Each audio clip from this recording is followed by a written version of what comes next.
തൻ്റെ തിരഞ്ഞെടുക്കപ്പെട്ട ശുശ്രൂഷകരെ ദൈവം വഴി നയിക്കുന്ന കാഴ്ച മനോഹരമാണ്. സങ്കീർണമായ ജീവിത വഴിത്താരകൾ പോലും ദൈവസാന്നിധ്യാവബോധത്തിൻ്റെ മേച്ചിൽപ്പുറങ്ങളാക്കി തീർക്കുന്ന അവിടുന്ന് സമയത്തിൻ്റെ പൂർണ്ണതയിൽ തികഞ്ഞ അജപാലകരാക്കി മാറ്റി അവരെ നമുക്ക് സമ്മാനിക്കുന്നു. സ്വർഗത്തിനും ഭൂമിക്കും മധ്യേ ദൈവിക പദ്ധതികളുടെ കാര്യസ്ഥരായി നമുക്കിടയിൽ ജീവിക്കുന്ന അവരിലൂടെ അനേക ആത്മാക്കൾ സത്യദൈവത്തെ തിരിച്ചറിയുന്നു.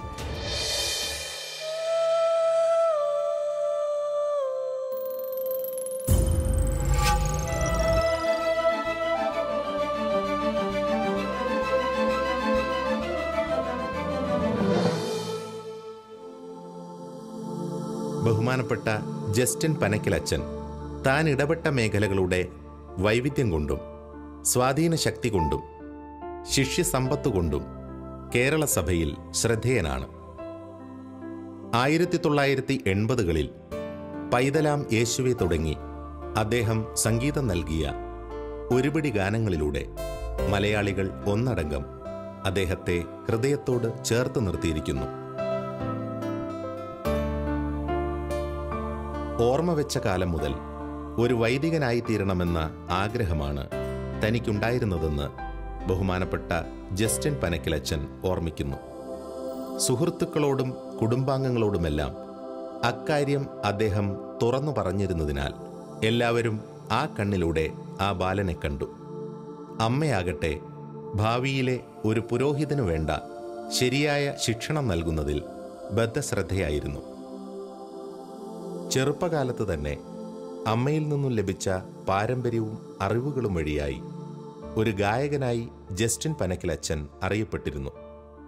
ദേവദാസൻ റെയ്നോൾഡ്സ് അച്ചൻ എന്നും അദ്ദേഹത്തെ തൻ്റെ വിവിധ പരിപാടികളിൽ ഗായകനായി പങ്കെടുപ്പിച്ചിരുന്നു.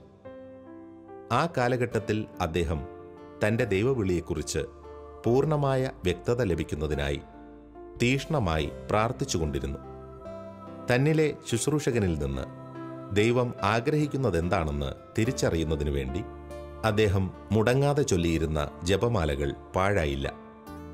ഒടുവിൽ ദൈവം അദ്ദേഹത്തിന് വ്യക്തമായൊരു സന്ദേശം നൽകി.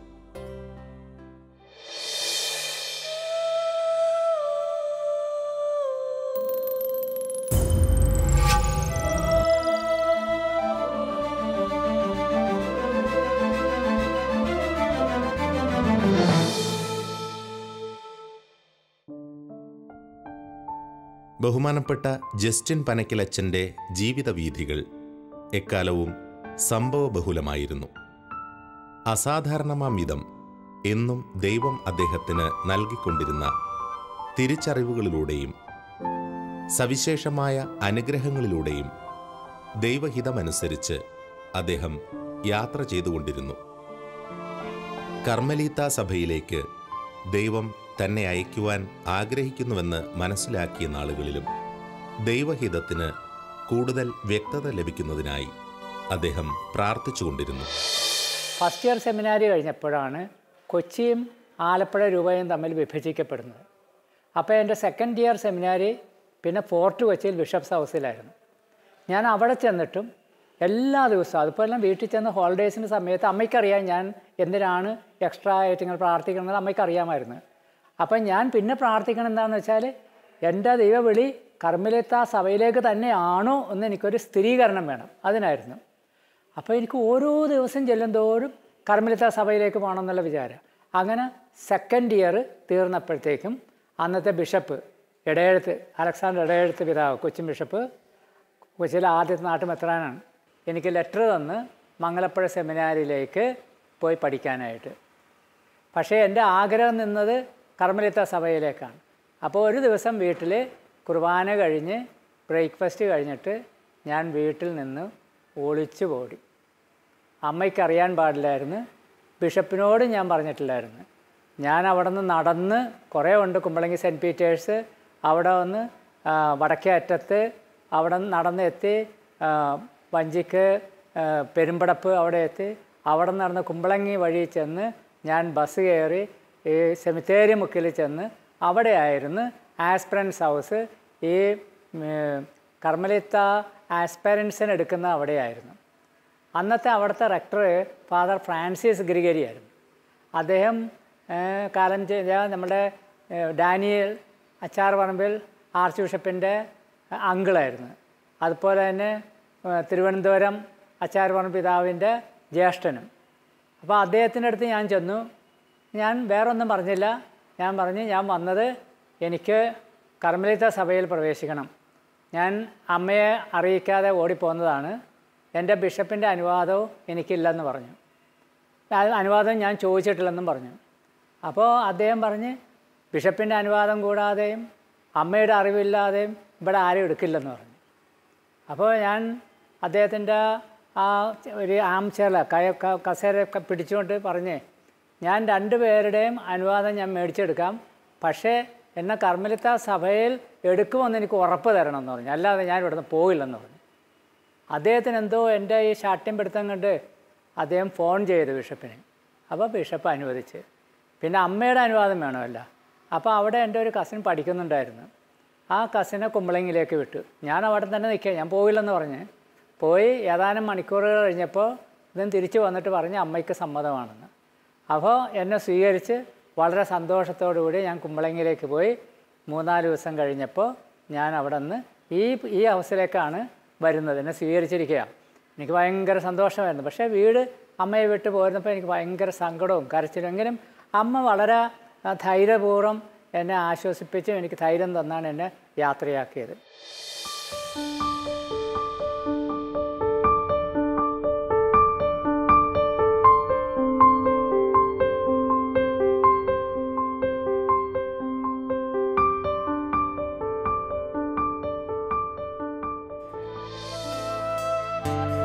പതിനാറാം നൂറ്റാണ്ടിൽ ആരംഭം കുറിച്ച നിഷ്പാതുക കർമ്മലീത്ത സന്യാസ സഭയെക്കുറിച്ച് അച്ഛൻ അടുത്തറിഞ്ഞത് അതിൽ അംഗമായി ചേർന്നതിനു ശേഷമാണ്. തിരുസഭ വേദപാരംഗതരായി വണങ്ങുന്ന ഏതാനും വിശുദ്ധരെ ഉൾപ്പെടെ അനേകം പുണ്യാത്മാക്കളെ ലോകത്തിന് സമ്മാനിച്ച ആ മഹത്തായ സന്യാസ സഭയിലേക്ക് പരിശുദ്ധ അമ്മ തന്നെ എന്തുകൊണ്ട് എത്തിച്ചു എന്ന ചോദ്യത്തിന് ആ നാളുകളിൽ അദ്ദേഹത്തിന് ഉത്തരം ലഭിച്ചു. നൊവിഷ്യേറ്റിൽ എന്നെ ഏറ്റവും കൂടുതൽ സ്വാധീനിച്ചത് തന്നെ നോവിസ് മാസ്റ്ററാണ്. നോവിസ് മാസ്റ്റർ എന്ന് വെച്ചാൽ ഫാദർ ബേസിൽ. അദ്ദേഹത്തിൽ 2 കാര്യങ്ങളാണ് ഞാൻ കണ്ടിരിക്കുന്നത്. ഒന്നാമത്, അദ്ദേഹം പലപ്പോഴും ചാപ്പലിലിരുന്ന് പ്രാർത്ഥിക്കുന്നത് ഞാൻ കണ്ടിട്ടുണ്ട്. രണ്ടാമത്തത്, അദ്ദേഹത്തെ മുറിയിൽ ഞാൻ കാണുമ്പോഴെല്ലാം പുസ്തകം വായിച്ചുകൊണ്ടിരിക്കുന്നത് കാണാം. സ്പിരിച്വൽ ബുക്സ് ആയിരുന്നത്. അപ്പോൾ സ്പിരിച്വൽ റീഡിങ്ങും അതുപോലെ തന്നെ പ്രാർത്ഥനയും. പിന്നെ ഞങ്ങൾക്ക് നല്ല ഉപദേശമൊക്കെ തന്നിരുന്നു. അപ്പോൾ എൻ്റെ അപ്പച്ചൻ്റെ കൂട്ടുകാരനുമായിരുന്നു ബേസിലച്ഛൻ. അപ്പച്ചൻ ടീച്ചറായിരുന്നില്ല. അവിടെ പല ഉണ്ടായിരുന്ന അച്ഛന്മാരെല്ലാം എൻ്റെ അപ്പച്ചൻ്റെ കൂട്ടുകാരായിരുന്നു. പിന്നെ നൊവിഷ്യേറ്റിൽ എനിക്ക് സന്തോഷം എന്ന് വെച്ച് കഴിഞ്ഞാൽ അവിടെ വെച്ചാൽ ഞാൻ അറിയുന്നത് കർമ്മലിത്ത സഭ എന്ന് പറഞ്ഞാൽ മാതാവിൻ്റെ സഭയാണ്. ഒത്തിരി അവിടെ നിന്നാണ് അമ്മ ത്രേസ്യ ആരാണെന്നും ജോൺ ഓഫ് ദി ക്രോസ് ആരാണെന്നും കൊച്ചു ത്രേസ്യ ആരാണെന്നും എല്ലാം ഞാൻ അറിയുന്നത് അവിടെ വെച്ചാണ്. കാരണം എനിക്ക് മാതാവ് എന്നെ വിളിച്ചു, ഞാനതൊരു വന്നു അവിടെ. അതുകൊണ്ട് എനിക്ക് എല്ലാ ദിവസവും പുതിയ പുതിയ അറിവുകളാണ്.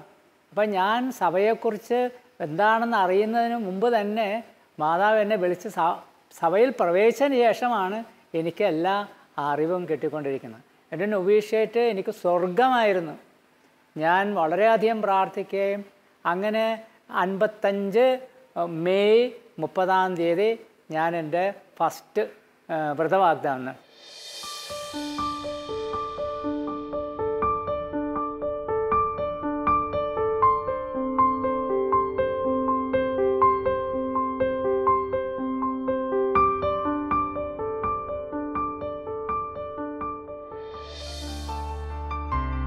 കർമ്മലീത്ത സഭയിലെ പരിശീലന കാലഘട്ടം ഏറെ അനുഗ്രഹീതമായാണ് മുന്നേറിയിരുന്നതെന്ന് അദ്ദേഹം ഓർമ്മിക്കുന്നു.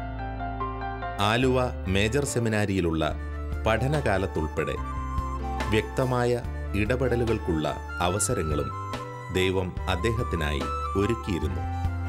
ഗായകൻ, സംഗീതജ്ഞൻ എന്നീ നിലകളിൽ അദ്ദേഹം എക്കാലവും പരിഗണിക്കപ്പെട്ടിരുന്നു. മഞ്ഞമ്മലയാണ്. പിന്നെ 3 കൊല്ലം ഫിലോസഫിയും 4 കൊല്ലം തിയോളജിയും. 2 കൊല്ലം മഞ്ഞമ്മൽ നിന്ന് ഞാൻ അവിടെ തന്നെയായിരുന്നു പഠനം. പിന്നെ 3-ാമത്തെ വർഷം വരെ ആലുവ സെൻറ്റ് ജോസഫ്സ് പൊണ്ടിഫിക്കൽ സെമിനാരിയിൽ കാർമേരിയിൽ 1 കൊല്ലം ഫിലോസഫി 3-ാമത്തെ വർഷം, 4 കൊല്ലം തിയോളജി ഇവിടെ മംഗലപ്പുഴ സെമിനാരിലാണ്. ഞങ്ങൾ രാവിലെ പോവും, വൈകുന്നേരം തിരിച്ചു വരുമായിരുന്നു. പക്ഷേ ഈ പഠന സമയത്ത് ഞാൻ ഒരുപാട് വായിക്കുമായിരുന്നു. ഞാൻ ഒരിക്കലും സിയസ്റ്റ എടുത്തിട്ടില്ലായിരുന്നു. ഞാൻ സിയസ്റ്റ സമയത്ത് മുഴുവനും സെമിനാരിയിൽ നിന്ന് വിശുദ്ധന്മാരുടെ ലൈഫുണ്ട്, അതൊക്കെ എടുത്ത് വായിക്കുമായിരുന്നു. അതൊക്കെ അങ്ങനെ ലൈബ്രറിയിലുള്ള മിക്കവാറുമുള്ള വിശുദ്ധരുടെ എല്ലാ പുസ്തകവും തന്നെ ഞാൻ വായിച്ചിട്ടുണ്ടെന്ന് വേണം പറയാനായിട്ട്. അപ്പോൾ നോട്ട്സൊക്കെ ഞാൻ എഴുതിയെടുക്കുമായിരുന്നു. അങ്ങനെ ഞാൻ സഭയിൽ ചേർന്ന ഉടനെ തന്നെ എൻ്റെ ബ്രദേഴ്സ്, എൻ്റെ മൂത്ത ബ്രദർ ഡൽഹിയിൽ ജോലി കിട്ടിപ്പോയി. എൻ്റെ നേരെ മൂത്ത ബ്രദറിനെയും അനിയനെയും ഡൽഹിയിലേക്ക് കൊണ്ടുപോയി. ഞാൻ സഭയിൽ ചേർന്നതുകൊണ്ട് അമ്മയെ അവിടെ കുമ്പളങ്ങിയിൽ നിർത്തുന്നത് എന്നെ നോക്കാനായിരുന്നു. സഭയിൽ ചേർന്നതുകൊണ്ട് അമ്മയും കൊണ്ടുപോയി. പിന്നെ അമ്മ വർഷത്തിലൊരിക്കൽ അവിടെ നിന്ന് വരും എന്നെ കാണാനായിട്ട്. അന്നത്തെ കാലത്ത് സ്ട്രിക്റ്റ് നിയമമായിരുന്നു. ഡൽഹിയിൽ നിന്ന് ബുദ്ധിമുട്ടി അമ്മ വന്നു കഴിയുമ്പോൾ പാർലറിൽ എനിക്ക് അമ്മയെ കാണാൻ കിട്ടുന്ന സമയം അരമണിക്കൂറായിരുന്നു. പക്ഷേ അന്ന് കംപ്ലൈൻ്റ് ഒന്നും ഇല്ല, അമ്മയ്ക്കും ഇല്ല. അന്നത്തെ നിയമം അങ്ങനെയായിരുന്നു, സന്തോഷമായിരുന്നില്ലേ. അതുപോലെ തന്നെ അമ്മ എനിക്ക് എഴുതും, എന്നാൽ എനിക്ക് വർഷത്തിൽ ഒരെഴുത്ത് മാത്രമേ എഴുതാൻ അനുവാദം ഉണ്ടായിരുന്നുള്ളൂ. അപ്പോൾ അതിൽ ഒരു പ്രാവശ്യം ഞാൻ ഒരെഴുത്ത് മുൻസിഞ്ഞോർ റെയ്നോൾഡ് അച്ഛന് ഒരു വർഷം എഴുതിയപ്പോൾ ആ വർഷം അമ്മയ്ക്ക് എഴുതാനായിട്ട് സമ്മതിച്ചില്ല. പക്ഷേ അന്നത്തെ നിയമങ്ങൾ അങ്ങനെയായതുകൊണ്ട് ആർക്കും അതിനെപ്പറ്റി യാതൊരു പരിഭവമൊന്നും ഇല്ലായിരുന്നു. അപ്പോൾ അതുപോലെ അവിടെ വെച്ചാണ് എനിക്ക് ലിറ്ററേച്ചർ, പിന്നെ എന്നെ ക്വയർ മാസ്റ്ററാക്കി. ഞാൻ തന്നെയാണ് ഫസ്റ്റ് ഇയർ ഫിലോസഫി മുതൽ 4th ഇയർ തിയോളജി വരെ ഞങ്ങളുടെ സ്റ്റുഡൻസിൻ്റെ ക്വയർ മാസ്റ്ററായിട്ട് പാട്ടുകൾ പഠിപ്പിക്കുകയും പിന്നെ എനിക്ക് ഞങ്ങളുടെ വിശുദ്ധരുടെ തിരുനാളുകൾ അമ്മത്രേസ്യയുടെയും കൊച്ചുത്രേസ്യയുടെയും ജോൺ ഓഫ് ദി ക്രോസിൻ്റെ അതുപോലെ അഡ്വൻറ്റ്, ലെൻറ്റ്, ക്രിസ്മസ് സീസൺ ഇതെല്ലാം ഞാൻ വളരെ സന്തോഷമായിട്ട്, അതിപ്പോൾ ഞങ്ങൾക്ക് 40 മണി ആരാധന ഉണ്ടായിരുന്നു.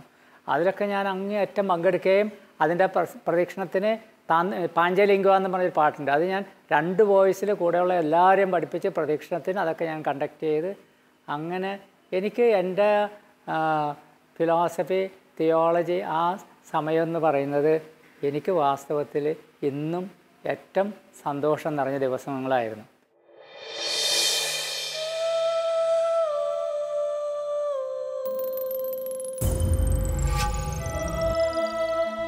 ആയിരത്തി 1962 മാർച്ച് 17-ാം തീയതിയാണ് എനിക്ക് വൈദിക പട്ടം കിട്ടുന്നത്. അപ്പം അമ്മ ഡൽഹിയിൽ നിന്ന് വന്ന് അതിൽ ഞാൻ എൻ്റെ സോളം വൗസ് ചെയ്തപ്പോഴും അമ്മ ഡൽഹിയിൽ നിന്ന് വന്നിരുന്നു. അതിനുശേഷം ഓർഡിനേഷന് അമ്മ വന്നിരുന്നു. അന്നുണ്ടായ ഒരു പ്രത്യേക സംഭവം ഇതായിരുന്നു. അന്ന് ലത്തീൻ ക്രമത്തിൽ ഓർഡിനേഷൻ കൊടുക്കുമ്പോൾ കയ്യിൽ സൈത്ത് ക്രിസം പൂശും. എന്നിട്ട് അതിന് ശേഷം നമ്മുടെ വീട്ടിൽ നിന്ന് കൊണ്ടുവരുന്ന ഒരു തുവാല കൊണ്ട് അത് കെട്ടും. അപ്പം അന്ന് അവിടെ അത് എൻ്റെ കൈ കെട്ടിയത് അന്ന് ഔറേലിയനച്ഛനായിരുന്നു.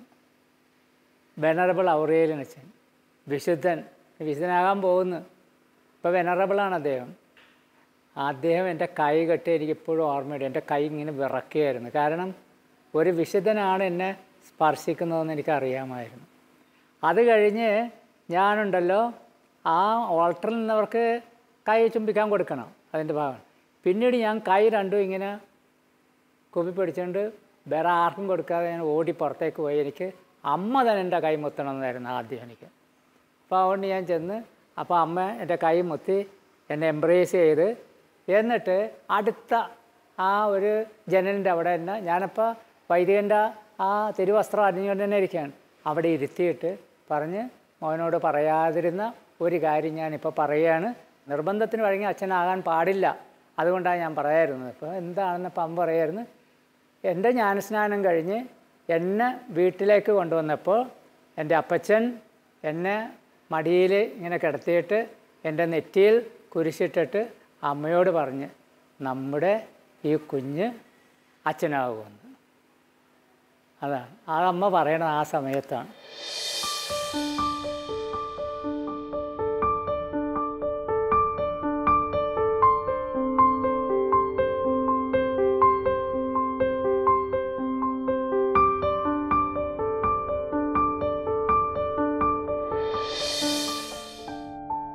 പൗരോഹിത്യത്തിലേക്ക് പ്രവേശിച്ചതുവരെയുള്ള തൻ്റെ ജീവിതാനുഭവങ്ങളെ മുൻനിർത്തി ബഹുമാനപ്പെട്ട ജസ്റ്റിൻ പനക്കിലച്ചൻ തനിക്ക് ചുറ്റുമുള്ളവരെ ഉദ്ബോധിപ്പിക്കുന്നത് എല്ലാ വ്യക്തികളുടെയും ജീവിത വിജയത്തിൽ മാതാപിതാക്കൾക്കുള്ള പ്രാധാന്യത്തെക്കുറിച്ചാണ്. തൻ്റെ ജീവിതത്തിൽ അമ്മയുടെ മരണം വരെയും ആ വാക്കുകൾക്ക് വലിയ വില കൽപ്പിച്ചിരുന്നു എന്ന് സാക്ഷ്യപ്പെടുത്തുന്ന അച്ഛൻ ആ അമ്മയുടെ ജീവിതവും വിശ്വാസവും തനിക്ക് വഴിവിളക്കായിരുന്നു എന്ന് വെളിപ്പെടുത്തുന്നു. ഞാൻ ഒരുപാട് പ്രാവശ്യം ഇന്ത്യക്ക് പുറത്ത് പോയിട്ടുണ്ട്, പല സ്ഥലങ്ങളിലായിട്ട് പ്രസംഗിക്കാനൊക്കെ പോയിട്ടുണ്ട്. അമ്മ എപ്പോഴും, അപ്പോൾ ഞാൻ ഫോൺ ചെയ്യും, എയർപോർട്ടിൽ നിന്ന് ഞാൻ ബോർഡിംഗ് കാർഡ് എടുത്തു കഴിയുമ്പോൾ എൻ്റെ ഏറ്റവും വലിയ സന്തോഷം അമ്മയെ ഫോണിൽ വിളിക്കാമെന്നാണ് ഡൽഹിയിൽ. അമ്മ അത് കാത്തിരിക്കുകയായിരിക്കും. അപ്പോൾ അവസാനം അമ്മ ഫോണിൽ കൂടി പറയുന്ന ഇതാണ്, മോനെ എവിടെ പോയിരുന്നാലും ശരി വൈദികനാണ് എന്നുള്ള ചിന്ത ഒരിക്കലും കൈവിടരുത്. ഒരു വൈദികനാണ്. മരണം വരെ അമ്മ ആ ഉപദേശം എനിക്ക് തന്നിരുന്നു. എനിക്കത് കേൾക്കുന്നത് വളരെ സന്തോഷമായിരുന്നു. അതുകൊണ്ട് ഞാൻ അച്ഛന്മാരെ ധ്യാനിപ്പിക്കുമ്പോൾ പറയാറുണ്ട്, നമ്മുടെ മാതാപിതാക്കൾക്ക് നമ്മുടെ അത്രയും തന്നെ വിദ്യാഭ്യാസമോ അല്ലെങ്കിൽ ഒന്നും കാണില്ലായിരിക്കാം, പക്ഷേ നമ്മൾ ഒരു വൈദികൻ ഏത് നിലയിൽ പോകണം എന്ന് പറഞ്ഞു തരാവുന്ന വ്യക്തികൾ, ഏക വ്യക്തി നമ്മുടെ അമ്മയായിരിക്കും, അല്ലെങ്കിൽ നമ്മുടെ അപ്പനായിരിക്കും, വേറെ ആരും ആയിരിക്കില്ല. ഞാൻ പലപ്പോഴും ഇങ്ങനെ ധ്യാനിപ്പിക്കുകയും ക്ലാസ് എടുക്കുമ്പോഴും അമ്മയെന്നാണ് പറയുന്നത്, ഉദാഹരണം. അപ്പോൾ ചിലപ്പോൾ സിസ്റ്റേഴ്സ് ആയിരിക്കും, അച്ഛൻ എന്താണ് അപ്പൻ്റെ കാര്യമൊന്നും പറയുന്നില്ലല്ലോ എന്ന്. അപ്പോൾ ഞാൻ പറയും, 3.5 വയസ്സുള്ളപ്പോൾ അപ്പച്ചൻ മരിച്ച്, അപ്പച്ചൻ്റെ സ്നേഹം അനുഭവിച്ചാൽ എനിക്ക് ഓർമ്മയില്ല, അപ്പച്ചൻ്റെ ഓർമ്മ പോലും ഇല്ല എനിക്ക്. മരിച്ചു കിടക്കുന്ന എന്തോ ഒരു വേഗമായിട്ടുള്ളൊരു ഇത് മാത്രമേ ഉള്ളൂ. അതുകൊണ്ട് അമ്മയെന്ന് തന്നെ പറയുന്നു ഞാൻ പറഞ്ഞ്. അപ്പോൾ നമ്മൾ ഒരു വൈദികൻ എവിടം വരെ എത്തിയാലും ശരി, അമ്മ പറയുന്നത്, അപ്പൻ പറയുന്നത് അക്ഷരം പ്രതി ശ്രവിക്കുകയാണെങ്കിൽ ഒരിക്കലും ആ വൈദികന് പോരായ്ക വരില്ല എന്ന് ഞാൻ ദൃഢമായിട്ട് വിശ്വസിക്കുന്ന ഒരാളാണ്.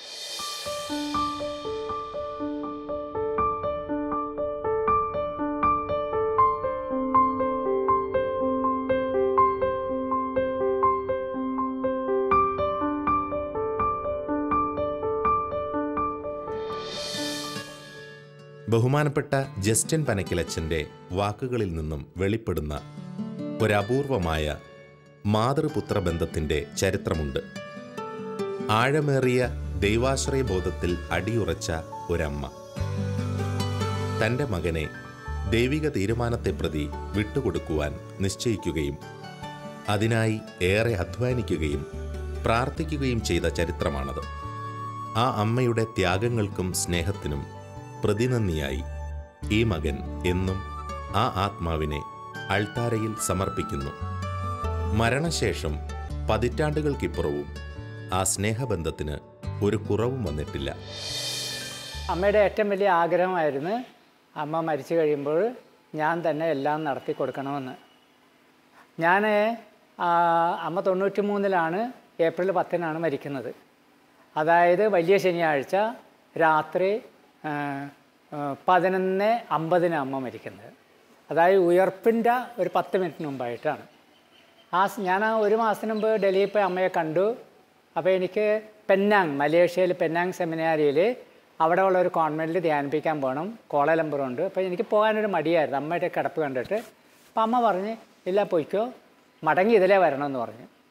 അപ്പോൾ ഞാൻ അവിടെ ചെല്ലുമ്പോഴേ എൻ്റെ ബ്രദർ അറിയിക്കണം, ദുഃഖ വെള്ളിയാഴ്ച ധ്യാനം തീർന്ന് അമ്മ ഇങ്ങനെ അമ്മയുടെ സമയം അടുത്ത് വന്നിരിക്കുന്നത്. അപ്പോൾ ഞാൻ അവിടെ നിന്ന് ഫ്ലൈറ്റ് എടുത്ത് പെന്നാങ്ങിൽ നിന്ന് കോളലംപൂർ വന്ന്, അവിടെ നിന്ന് സിംഗപ്പൂർ വന്ന്, സിംഗപ്പൂരിൽ നിന്ന് ചെന്നൈയിൽ വന്നപ്പോൾ അന്ന് മദ്രാസ് എന്നാണ് പറഞ്ഞപ്പോൾ അവിടെ വന്ന് ഞാൻ ഫോൺ ചെയ്തപ്പോഴാണ് എൻ്റെ ബ്രദർ പറയുന്നത് 10 മിനിറ്റിന് മുമ്പ് അമ്മ മരിച്ചെന്ന്.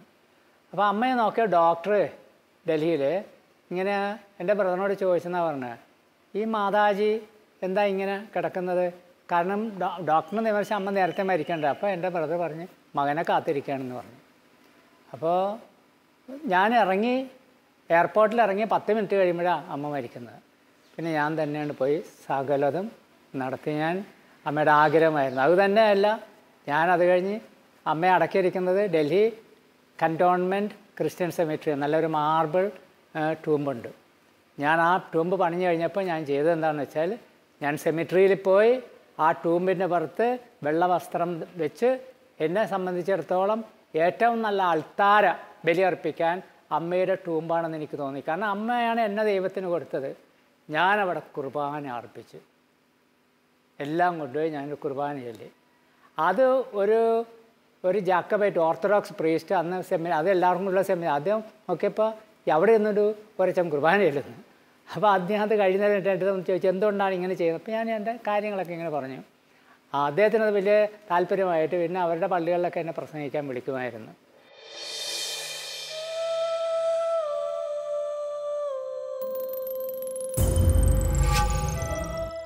അമ്മ മരിച്ചു കഴിഞ്ഞപ്പോൾ എൻ്റെ ഏറ്റവും വലിയ ആഗ്രഹമായിരുന്നു ഒരു ഇൻ്ററപ്ഷൻ കൂടാതെ 100 കുർബാന എനിക്ക് ചൊല്ലണമെന്നുണ്ടായിരുന്നു. അപ്പോൾ എൻ്റെ ശിഷ്യന്മാരായിട്ടുള്ള അച്ഛന്മാർ, ഇന്ന് എനിക്ക് ശിഷ്യന്മാരായിട്ട് 17 മെത്രാന്മാരുണ്ട്. ഞാൻ മംഗലപ്പുഴ സെമിനാറിൽ പഠിപ്പിക്കുന്ന, ഇപ്പോഴും ഞാനവിടെ പ്രൊഫസർ എമരിറ്റ്. 17 മെത്രാന്മാരുണ്ട്. കർദിനാൾ ആലഞ്ചേരി തിരുമേനി എൻ്റെ സ്റ്റുഡൻ്റാണ്. പിന്നെ ഒരു 3000-ഓളം അച്ഛന്മാരുണ്ട്. അപ്പോൾ എനിക്ക് വളരെ പ്രിയപ്പെട്ട 3 കൊച്ചച്ഛന്മാർ പറഞ്ഞ്, അച്ഛൻ്റെ അമ്മ മരിച്ചത് ഡൽഹിയിലാണ്, ഞങ്ങൾക്ക് ഇങ്ങോട്ട് വരാൻ പറ്റില്ല, ഞങ്ങൾക്ക് എന്തെങ്കിലും അച്ഛന് അമ്മയ്ക്ക് വേണ്ടി ചെയ്തു തരണമെന്ന്. അപ്പോൾ ഞാൻ പറഞ്ഞ് എൻ്റെ ആഗ്രഹം എനിക്ക് 100 കുർബാന ചൊല്ലണം എന്നുള്ളതാണ്. പക്ഷേ എൻ്റെ സഭയിലെ സുപ്പീരിയറിൻ്റെ ഇൻറ്റൻഷന് വേണം ഞാൻ കുർബാന ചെല്ലാൻ. അപ്പോൾ അവർ പറഞ്ഞു അത് സാരമില്ല, സുപ്പീരിയറിൻ്റെ ഇൻറ്റൻഷന് വേണ്ടിയിട്ട് അവർ ചൊല്ലിക്കാം. അങ്ങനെ 3 പേര് 33 വരെ 34 കുർബാന അവർ എൻ്റെ സുപ്പീരിയറിൻ്റെ ഇൻറ്റൻഷന് വേണ്ടിയിട്ട് ചൊല്ലി. ഞാൻ അമ്മയ്ക്ക് വേണ്ടിയിട്ട് കുർബാന 100 കുർബാന. അതിനുശേഷം എല്ലാ മാസവും ഞാൻ അമ്മയ്ക്ക് വേണ്ടി ഓരോ കുർബാന അർപ്പിക്കും. പിന്നെ എല്ലാ കുർബാനയിലും ഞാൻ മരിച്ചവർക്കുള്ള ഞാൻ എൻ്റെ അമ്മയെ മൗനമായിട്ടിരുന്ന് അമ്മയ്ക്ക് വേണ്ടി ഞാൻ പ്രാർത്ഥിക്കും. കാരണം എൻ്റെ ഓർമ്മ സെൻറ്റ് മോണിക്ക മരിക്കാൻ നേരത്ത് സെൻറ്റ് അഗസ്റ്റിനോട് പറഞ്ഞ ഇതാണ്, എൻ്റെ ശരീരം എവിടെ അടക്കണമെന്നതിനെപ്പറ്റി നിങ്ങൾ ആകുലപ്പെടേണ്ട, എവിടെയായിരുന്നാലും ശരി, remember me at the alter of the Lord. കർത്താവിൻ്റെ അൾത്താരയിൽ എന്നെ ഓർക്കണമെന്ന് സെൻറ്റ് അഗസ്റ്റിനോട് അമ്മ മോണിക്ക പറഞ്ഞതാണ്, വിശുദ്ധ മോണിക്ക പറഞ്ഞതാണ്. അത് എനിക്കിപ്പോഴും ഉണ്ട്. ഇന്നത്തെ ഞാൻ കാലത്ത് കുർബാന ചൊല്ലിയപ്പോഴും ഞാൻ എൻ്റെ അമ്മയ്ക്ക് വേണ്ടി പ്രാർത്ഥിച്ചു. പിന്നെ ഇപ്പോൾ ഏതാനും വർഷങ്ങളായിട്ടേ ഉള്ളൂ ഞാൻ ഒരു മാസം അങ്ങനെ ബൈനേഷൻ ചെയ്ത കുർബാനയെല്ലാം ഞാൻ എൻ്റെ അമ്മയ്ക്ക് വേണ്ടിയിട്ടാണ് കാഴ്ചവെക്കുന്നത്. എന്നാൽ എനിക്ക് പൂർണ്ണമായിട്ട് വിശ്വാസമുണ്ട് അമ്മ സ്വർഗത്തിലാണെന്ന്. പിന്നെ എന്തുകൊണ്ടാണ്? അപ്പോൾ കൊച്ചുരസ്യ പുണ്യവതി എൻ്റെ ഫേവറേറ്റ് സെയിൻ്റാണ് കൊച്ചുരസ്യ പുണ്യവതി. കൊച്ചുരസ്യ പുണ്യവതിക്ക് അത്ഭുതകരമായിട്ടാണ് ദൈവം കാണിച്ചു കൊടുത്തത്. കൊച്ചുരസ്യ പുണ്യവതിയുടെ പിതാവ് ആവശ്യപ്പെട്ടതുപോലെ ശുദ്ധീകര സ്ഥലം കൂടാതെ സ്വർഗത്തിലേക്ക് പോയെന്നുള്ളത്. അപ്പോൾ കൊച്ചുരേശയ്ക്ക് അറിയാം അപ്പൻ സ്വർഗത്തിലായിരുന്നു. അപ്പോൾ ഒരു ഫ്രണ്ട് കൊച്ചുരേശയ്ക്ക് എഴുതി അപ്പന് വേണ്ടിയിട്ട് ഒരു കുർബാന ചൊല്ലിയെന്ന്. അപ്പോൾ കൊച്ചുരേസ്യ സ്വയംകൃത ചരിത്രത്തിൽ എഴുതിയിരിക്കുന്നതാണ്, എൻ്റെ അപ്പച്ചൻ പപ്പ സ്വർഗത്തിലാണെന്ന് എനിക്കറിയാം, അപ്പോൾ കുർബാനയുടെ ആവശ്യമില്ല. പക്ഷേ എനിക്ക് സന്തോഷമാണ്, ആ കുർബാന അപ്പച്ചന് ഇഷ്ടമുള്ളവർക്ക് കൊടുക്കാമല്ല, അപ്പച്ചന് ഇഷ്ടമുള്ളവർക്ക് കൊടുക്കാമല്ല. അതാണ് പുണ്യവാന്മാരുടെ ഐക്യം നമ്മൾ നമ്മൾ ക്രീഡിൽ ചൊല്ലില്ലേ. അപ്പോൾ അത് തന്നെ എനിക്കറിയാം എൻ്റെ അമ്മ സ്വർഗത്തിലാണ്. പക്ഷേ ഞാനിതൊക്കെ ചെല്ലുമ്പോൾ എനിക്കറിയാം അമ്മയ്ക്ക് ഇഷ്ടമുള്ളവർക്ക് കർത്താവിനോട് ചോദിച്ചാൽ അമ്മയ്ക്കത് കൊടുക്കാൻ സാധിക്കും. എങ്കിലും ഓരോ പ്രാവശ്യം ഞാനത് ചെല്ലുമ്പോഴും ദിവസം പ്രാർത്ഥിക്കുമ്പോഴും എൻ്റെ അമ്മ മനസ്സിലാക്കിയാണ് ഞാൻ അമ്മയെ സ്നേഹിക്കുന്നത്.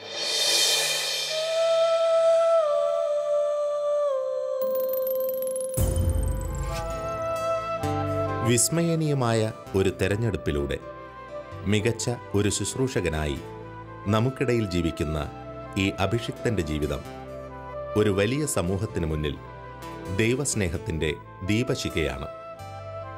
എക്കാലവും ദൈവമഹത്വം ഉദ്ഘോഷിക്കുന്ന ഈ പുരോഹിതൻ്റെ വഴികളിൽ അവിടുത്തെ അനന്തകൃപ പ്രകാശം പരത്തുന്നതിനായി നമുക്ക് പ്രാർത്ഥിക്കാം. എന്നെ അറിയുന്നത് പൈതലാം യേശുവേ എന്ന പാട്ടിലൂടെയാണ് ചിത്ര പാടിയിട്ടുള്ളത്. സംഗീത ലോകത്തേക്ക് ഞാൻ എങ്ങനെയാണ് വന്നത്? എൻ്റെ വൈദിക ജീവിതത്തിലേക്കും അപ്പസ്തോല പ്രവർത്തനങ്ങളിലേക്കും സംഗീതം എങ്ങനെയാണ് സ്വാധീനിച്ചിട്ടുള്ളത് എന്നതിനെക്കുറിച്ച് ഞാൻ പറയാൻ ആഗ്രഹിക്കുകയാണ്. ഞാൻ കർത്താവിൻ്റെ ആ രൂപത്തിലേക്ക് അങ്ങ് നോക്കി എനിക്ക് ഈശോയോടുള്ള ആ സ്നേഹം മുഴുവനും ഞാൻ അങ്ങ് പകർന്നുകൊണ്ടാണ് ഞാൻ ഹാർമോണിയം വെച്ച് രാഗങ്ങൾ ചെയ്യുന്നത്. പൈതലാമേശ ചെയ്യുമ്പോൾ ഞാൻ കർത്താവിൻ്റെ പടം മാത്രമല്ല വെച്ചിരുന്നത്.